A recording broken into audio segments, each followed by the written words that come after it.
Contract basis पे engineers निकालते हैं। कॉन्ट्रैक्ट बेसिस पे जो इंजीनियर आएगा वो कभी क्वालिटी वाला इंजीनियर आएगा? सवाल मेरा, कोई अच्छा इंजीनियर क्यों कॉन्ट्रैक्ट बेसिस पे आएगा? तो फिर आपके पास वही इंजीनियर आएगा जो पुल गिराने वाला डिजाइन होगा, उसके पास मटेरियल होगा, वो करप्ट होगा।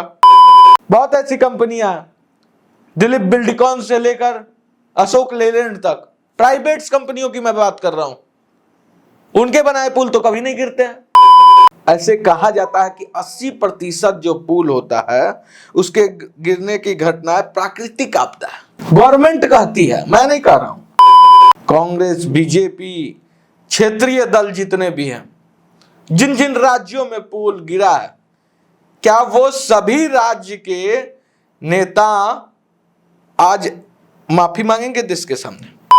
नमस्कार, स्वागत है आपका खबर फर्स्ट और एटीएस पर। मैं हूं आपके साथ अभिलाषा और हमारे साथ खबर फर्स्ट के editor in chief Ashutosh Pandey जुड़े हुए। बहुत बहुत स्वागत है सर आपका। बहुत बहुत स्वागत है अभिलाषा आपका भी और तमाम दर्शकों का। और सबसे पहले मैं बता दूं कि आप सभी के आशीर्वाद है, सहयोग है, साथ है, जो खबर फर्स्ट आज 7,000 प्लस लोग खबर फर्स्ट के साथ जुड़ चुके हैं। परिवार जो है आज खबर फर्स्ट का 7,000 प्लस हो चुका है, तो आप सभी को धन्यवाद। सर, आज जो चर्चा का विषय है वो है पुल। बिहार में 13 साल में 8 बार सरकार बदली, लेकिन पुल गिरने का सिलसिला अभी तक नहीं थमा है। तो सबसे पहला प्रश्न मेरा यही है कि ये जो पुल गिरने का सिलसिला है, इसके पीछे कौन है? या सरकार है, या फिर करप्ट इंजीनियर है, या फिर हम पर्यावरण को दोष देंगे? देखिए क्योंकि बिहार में पिछले विगत 1 महीने का हम बात करें तो 1 महीने में लगभग अगर सितंबर की हम बात करें, सिर्फ इस सितंबर की, तो इस सितंबर में 6 पुल गिर चुके हैं। वहीं जून में और जुलाई का मिला ले तो 13 से 14 पुल गिर चुके हैं। 17 दिन में यहाँ पे 12 पुल गिर गए थे। ठीक, 10 साल की बात करें अभिलाषा तो 214 पुल गिर चुके हैं। तो इसके पीछे 220 कौन है? पर्यावरण को दोष दें या सरकार को, या फिर करप्ट कारण है अभिलाषा। अगर आप पूरा डेटा पे बात कीजिएगा, अगर आप पूरा डेटा देखिएगा तो आपको कई सारी चीजें पता चलेगी। 1977 से लेकर 2024 तक इस देश में लगभग 2400 पुल गिर चुके हैं। 2400 पुल, जो डेटा की मैं बात कर रहा हूं। 1977 से, फिर से मैं एक बार दोहरा दूं, 2024 तक इस देश में 2400 पुल गिर चुके हैं। ये सिर्फ बिहार का मसला नहीं है। बिहार को तो यूं ही बदनाम कर रहे हैं लोग कि बिहार में निर्माणाधीन पुल गिर गया, बिहार में वो पुल गिर गया, बिहार में 60 साल पहले का पुल गिर गया। जबकि औसतन आयु की अगर हम बात करें इस देश में एक पुल का औसतन आयु महज 35 साल है, 35.5 साल। तो अब क्या कहिएगा, अब किसको दोष दीजिएगा? 1977 से लेकर 2024 तक जहां इतना पुल गिर जाए, 2400 पुल गिर जाए, अब बताइए दोषी कौन है आपके नजर में? नीतीश कुमार, बिहार, या बिहार के इंजीनियर्स, या तमाम वो राजनीतिक आका? मैं बात कर रहा हूं तमाम कांग्रेस, बीजेपी, क्षेत्रीय दल जितने भी हैं, जिन जिन राज्यों में पुल गिरा है, क्या वो सभी राज्य के नेता आज माफी मांगेंगे देश के सामने? क्योंकि 1977 से 2024 के बीच 2400 पुल गिरा। तो ये मामला गंभीर है कि नहीं, हमको ये बताइए। बिल्कुल गंभीर है। अब देखिए, पुल गिरने के कई कारण। बिहार का कारण पूछिएगा। अब देखिए, 2012 में 45 पुल गिरा, बिहार की बात मैं कर रहा हूं। 2013 में भी 45, 2014 में 16, 2015 में 22, 2016 में 19, 2017 में 10, 2018 में 17, 2019 में 23, 2020 में 9, 2021 में 8, ऐसे पुल गिरते चलेगा। लेकिन इसका कारण भी तो होगा। जो कांग्रेस और इतना ही नहीं, 2012 मेरा जो डेटा, इसीलिए मैं हमेशा डेटा पे बात करता हूँ, 2012 से लेकर 2024 तक लगभग 350 लोग मरे भी पुल गिरने से। अब देखिए, इसमें बहुत सारा कारण होता है। पुल गिरना, ऐसे कहा जाता है कि 80% जो पुल होता है उसके गिरने की घटना प्राकृतिक आपदा है। गवर्नमेंट कहती है, मैं नहीं कह रहा हूं, ये मेरा नहीं है, अभी मैं गवर्नमेंट की ही बातों को रख रहा हूं कि 80% जो पुल गिरता है वो प्राकृतिक आपदाओं से गिरता है। 10% खराब मटेरियल की वजह से, छड़ खराब, सीमेंट खराब, बालू का गुणवत्ता अगर ना हो तो पुल गिरता है। 3.28% ओवरलोडिंग अगर ब्रिज पे हो तो पुल गिर जाता है, ब्रिज गिर जाता है। और 2.19% ह्यूमन मेड डिजास्टर्स, लेकिन जो इंसानों के द्वारा, उसको क्या कहेंगे? नहीं, मैं उस पे आ रहा हूं मैम, अब सारी चीजें अब बताऊंगा। मैं अपने दर्शकों को बता दूं कि बिहार में क्यों पुल गिर रहा है, मैं उस पे आने वाला हूं। उससे पहले देश, सिर्फ बिहार के बारे में मत डिस्कशन कीजिए। खराब बात होगा तो सिर्फ देश जानेगा कि बिहार का ही इंजीनियर खराब है।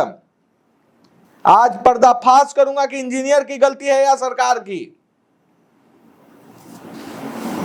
जब भी पुल गिरता है तो बिहार का नाम आता है देश में, और देश में सभी राज्यों में जो पुल गिर रहा है उसका बात कौन करेगा? आपको मैं बताया ना कितना, 1977 से 2024 तक 2400 पुल गिर गया। 2400 पुल बिहार में बना है आज तक जो गिर गया। तो पूरे देश में पुल गिर रहा है। सरकार बोलती है 80% प्राकृतिक आपदा से पुल गिरता है, 3% ह्यूमन डिजास्टर से गिरता है, बालू खनन से गिरता है, 10% मटेरियल की खराबी से गिरता है। सरकार का कहना है। अब आते हैं बिहार पे, जो आपका प्रश्न था बहुत अच्छा कि पुल क्यों गिर रहा है बिहार में। बिहार में पुल गिरने के पीछे ऐसा नहीं है कि बिहार में इंजीनियर्स की कमी है। सरकार सिविल इंजीनियर की नियुक्ति ही नहीं कर रही है। हकीकत यह है अभिलाषा कि बिहार में लेकिन क्यों नहीं अच्छे इंजीनियर्स हैं, लेकिन उनकी नियुक्ति नहीं हो रही है। क्यों नहीं हो रही है, यही सवाल है। बहुत अच्छा सवाल है। क्यों नहीं होने के पीछे का कारण समझिए।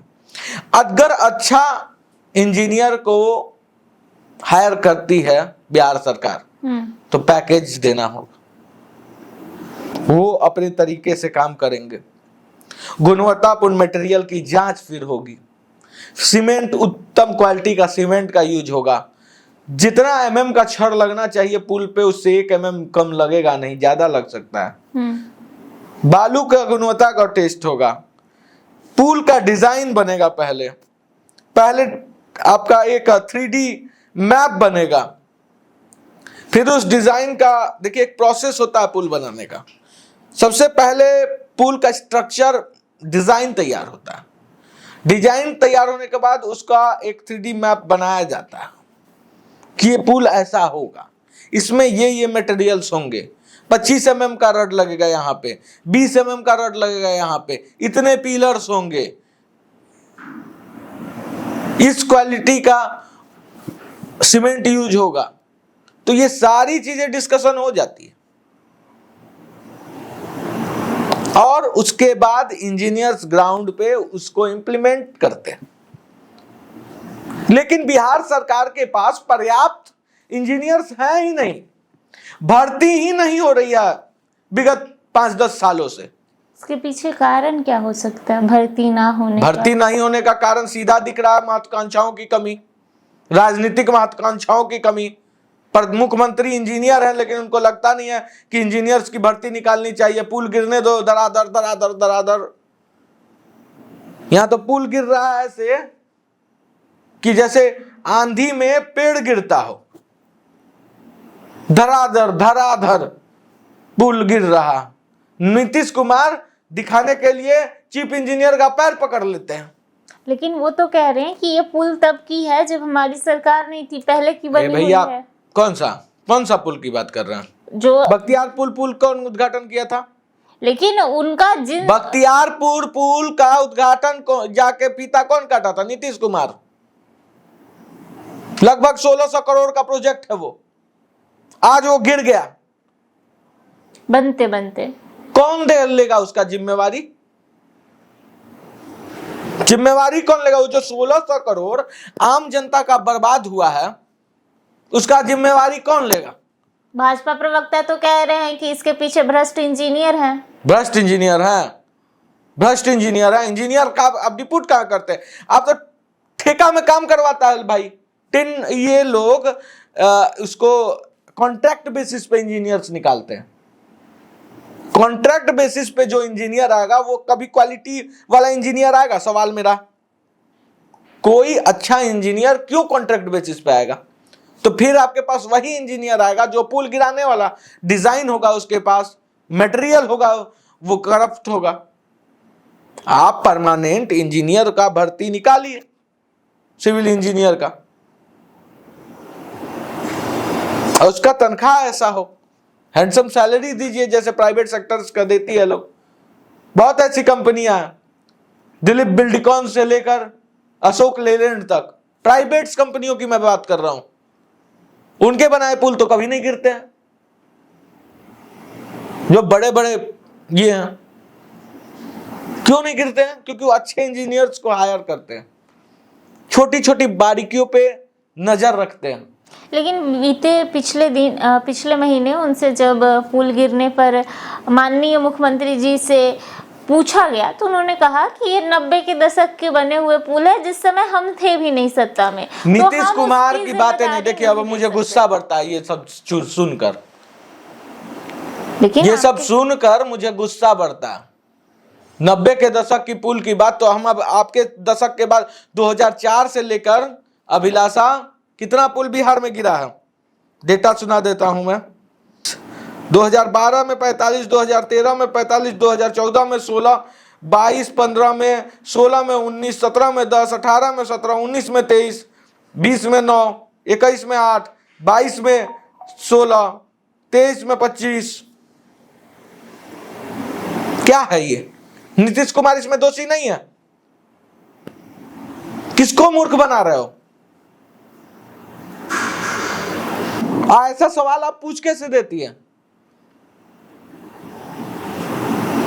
सीधा जवाब, क्वेश्चन को एकदम टाइटली पूछिए। नीतीश कुमार करप्ट हैं, दिख रहा है। 1600 करोड़ रुपया होता है अभिलाषा, और एक मिस्टेक से अगर पुल गिर जाए, आदमी का अगर कुछ हो गया रहता तो उस समय भी नीतीश कुमार लालू प्रसाद यादव पे थोप देते क्या? कि लालू जी के देखने से करप्शन आ गया मेरे राज्य में, इसलिए पुल ध्वस्त हो गया। लालू ने नजर लगाई नीतीश के पुल पर, गिरा पुल। क्या है ये सब? जब विपक्ष पुल पे सवाल उठाता है तो बार बार नीतीश जी कहते हैं कि ये जो पुल है ये हमने नहीं बनवाया है, ये 90 के दशक के बने पुल है जो अभी गिर रहा है। हमने जो बनवाया है उसमें कोई खोट निकलवाई है। लेकिन खोट क्या निकलवाना है नीतीश जी? मैं गिनवा देता हूं। बख्तियारपुर में बना पुल का शिलान्यास आपके द्वारा हुआ था, वो तो बन ही रहा था, और आप ही के कार्यकाल में ध्वस्त हो गया। ध्वस्त मैं इसलिए वर्ड यूज कर रहा हूं क्योंकि देखते देखते तिनका की तरह पुल टूट गया। लेकिन उसके पीछे जब पूछा गया तो मैं तो बता रही हूँ कि वो कह रहा भ्रष्ट इंजीनियर है। भ्रष्ट इंजीनियर है। जब सवाल लोगों ने पूछा तो यही कह रहे, भ्रष्ट इंजीनियर है, कह तो रहे हैं। इंजीनियर का तो नियुक्ति नहीं निकाले हैं ये। नीतीश कुमार जितना बिहार को बर्बाद किया है उतना लालू प्रसाद यादव बर्बाद नहीं किया है, इस बात को नोट डाउन कर लीजिए। लेकिन कल ही नीतीश जी का बयान आया है कि हमने बिहार ये सब का सवाल, अभिलाषा ये सब सवाल मत पूछा कीजिए, बयान तयान से सवाल नहीं। बिहार के घर घर पे ये क्या सवाल आप पूछ रही हैं? आपको दिख नहीं रहा कि पुल गिर रहे हैं? आप नीतीश जी को लेकर बयान कर रही हैं। नीतीश जी, अरे नीतीश जी तो जुमलेबाज है, उसका बात का क्या वैल्यू? अगर इस देश में किसी मुख्यमंत्री का क्रेडिबिलिटी नहीं है तो वो नीतीश कुमार है, उसके बात का कोई वैल्यू नहीं है। और अब क्या लेकर पड़ी रहती है कि नीतीश जी का बयान है। अरे नीतीश जी का बयान लेने दीजिए, आज तक को लेने दीजिए एबीपी को, क्योंकि वो सच दिखाइए ना, सच बोलिए, सीधा बोलिए, कड़वा बोलिए। सच यही है कि नीतीश कुमार ने अच्छे इंजीनियर्स की भर्ती नहीं की, जिसके कारण अच्छे एनआईटी, कई मैं ऐसे सिविल इंजीनियर को जानता हूं जो आईआईटी एनआईटी से पास आउट है और बिहार के लिए सेवा करना चाहते हैं, भर्ती निकलता नहीं है कि वो फॉर्म भरे। कॉन्ट्रैक्ट बेसिस पे जॉब के लिए वो जाएगा?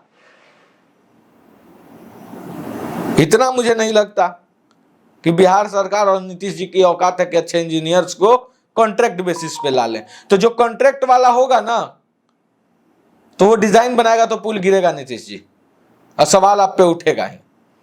आपके हिसाब से अगर नीतीश जी सत्ता से हटा दिया जाए तो जो आने वाली अगली सरकार होगी वो अगर काम करती है अच्छे से तो बिहार में पुल नहीं गिरेंगे? क्या ये सवाल है अभिलाषा? मैं ये तो बोला ही नहीं हूं, ये सॉल्यूशन नहीं है। तो फिर क्या सॉल्यूशन है? सॉल्यूशन देखिए, सॉल्यूशन सिर्फ सॉल्यूशन राजनीतिक, देखिए कोई आए जाए तब तक सुधार नहीं होगी जब तक महत्वाकांक्षाएं सही नहीं होगी। क्या लगता है कि नीतीश कुमार चले जाने से प्रॉब्लम सॉल्व हो जाएगा? नहीं। अगर ये सोच कोई रहा है तो गलत सोच रहा है, कोई भी अगर ये सोच रहा है तो गलत है। नहीं होगा सॉल्यूशन। सॉल्यूशन तब होगा जब कोई ऐसा शीर्ष नेतृत्व पे में पहुंचे जिसका माइंड क्लियर हो, जिसकी राजनीतिक महत्वाकांक्षाएं सुदृढ़ हो, जो बिहार के लिए सच में काम करना चाहता हो, जो टैक्स के एक एक पैसे को सही जगह पे खर्च करना जानता हो, जिसको पैसे की अहमियत हो, जो गरीबी देखा हो, जिसने गरीब को भूखे सोते देखा हो। तब जब वो लड़का वहां पहुंचेगा, काम करेगा, और उसमें ईमानदारी और निष्ठा, प्रेम और बिहार के प्रति होनी चाहिए। तो ऐसे लोग अगर राजनीति में जब आएंगे तभी इस बिहार का कुछ होगा। नीतीश कुमार लालू प्रसाद यादव यूं ही बदनाम है, मैं यही बोल रहा हूं। लालू जी, मैं आज लालू जी बोल रहा हूं क्योंकि नीतीश जी उनसे खराब हो गए। बहुत करप्शन हुआ है नीतीश राज में। क्या आप बात करते हैं 2004 और 2003? 2004 से आपकी सरकार है, क्या उखाड़ लिए 2 दशक में? कौन सा बड़ा तीर मार लिए? 2 दशक में जितना पुल गिरा है उतना लालू प्रसाद यादव के काल में नहीं पुल गिरा है। क्या बात करिएगा आप? हकीकत यही है, हकीकत थोड़ी छुप जाएगा। तो बिहार में पुल गिरने के कारण पीछे यही है, कंक्लूजन ये है कि बिहार में पुल इसलिए गिर रहा है क्योंकि बहुत बड़ी भ्रष्टाचार की फैक्ट्री नीतीश जी के राज्य में पनप चुकी है और वो अब फल फूल रही है। अच्छे इंजीनियर्स का ना होना एक बहुत बड़ा कारण है, लेकिन जो कॉन्ट्रैक्ट बेसिस पे इंजीनियर आए हुए हैं वो कम समय के लिए आते हैं, वो कम समय में ज़्यादा पैसा कमाने के लिए खुलकर भ्रष्टाचार करते हैं। और ये पैसा चैन सिस्टम है अभिलाषा, ऊपर तक जाता है, नीचे से ऊपर तक जाता है। अब मैं नाम नहीं धरूंगा, सबके यहाँ पैसा पहुंचता है और तब भी पुल गिरता है, उसके बाद भी कंपनियां ब्लैक लिस्टेड नहीं होती हैं। इतना से ही आप समझ जाइए। चलिए, बहुत बहुत धन्यवाद सर हमारे साथ जुड़ने के लिए, और ऐसी तमाम खबरों के लिए बने रहें खबर फर्स्ट के साथ। धन्यवाद।